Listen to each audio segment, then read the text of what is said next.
Hey guys, making some venison and bacon chili. I know it sounds awkward, but wanted to make a kind of a homemade chili here, and here we go. We got the meat browning up. We've already added some chili powder and fogging up here, and cumin and all that. Some seasonings. We'll add a little more later on, but right now we're just starting to brown. We've got some tomatoes out of the garden, some green onion, shallots, habanero, jalapeno, some other spices, some just diced potatoes to add, so we just don't have enough. But we're going to get this thing going and show you the results. But looking good so far. Well, that's finishing up browning. Pretty much what I'm going to do is take the canned diced and crushed tomatoes I put in. I added in some real tomatoes from my garden that were frozen.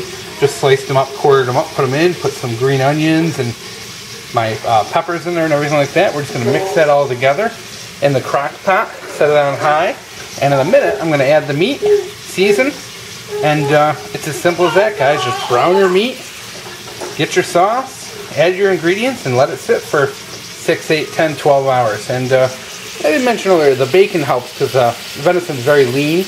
The bacon provides some fat and gives the chili a lot better flavor.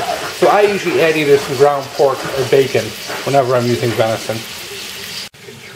My secret, pardon all the background noise here, I got the kid watching TV while I'm cooking. My secret ingredient for a venison chili are chipotle peppers.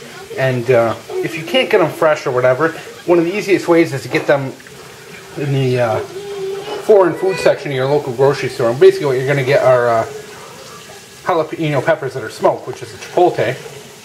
And I only add like 1 or 2. They're pretty potent. And then I add a couple scoopfuls of the sauce that these are in. And that's my secret ingredient to getting a really good smoky flavor in your venison. When it comes to adding things like garlic, a really good tip is to get yourself a big knife like this. And what you want to do is use the side of the knife to crush the garlic before you slice it. For whatever reason, it just seems to bring out more flavor in the garlic when you crush it a little bit. Plus, when you have the cloves and you crush them when they're in the skin layer, it helps get that skin layer off a lot easier. So I'll put them right down and crush them with the side of a knife. And it makes it a little easier to chop and put them in. Now, what you add in your chili is completely up to you guys. Really, the main components of the chili are the meat, the tomato sauce, and beans or corn or whatever you want. But really it's all in the seasonings, the ground cumin and the chili powder. Or you can buy those little packets at the store, the pre-made packets. I don't like doing that. I try to keep it as natural as possible. And so in this one I'm going to add kidney beans. And if you do buy them in a can like this, rinse them out first. Take them in a thing, put them in a strainer, rinse them out, and get all that sodium and all the salt and stuff that's in there in the can, and rinse them off. It really just helps with the flavor of your chili. So we're going to put this in. As you can see, we got pretty much all of our ingredients in there now.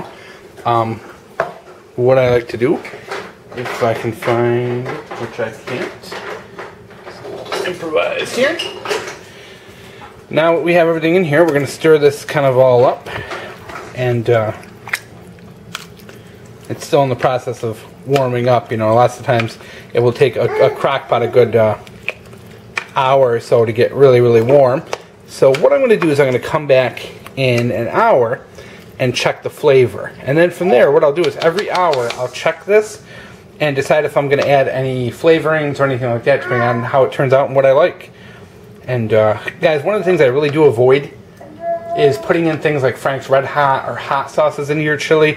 I would really get the heat directly from putting peppers in. In this one here, we got some chipotle, some jalapenos, and a single habanero.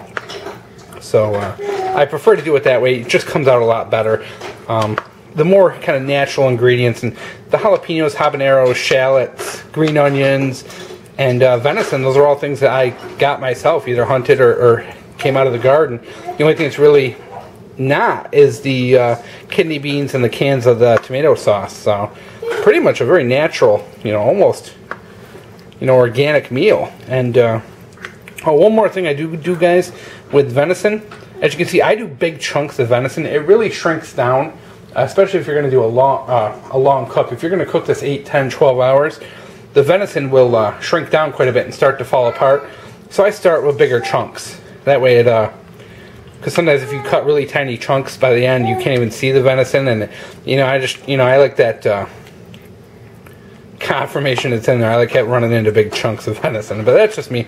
Your preference, but just wanted to show you since it's a nice Sunday and it's really windy here in New York, so I'm not out hunting, so figured I'd do that.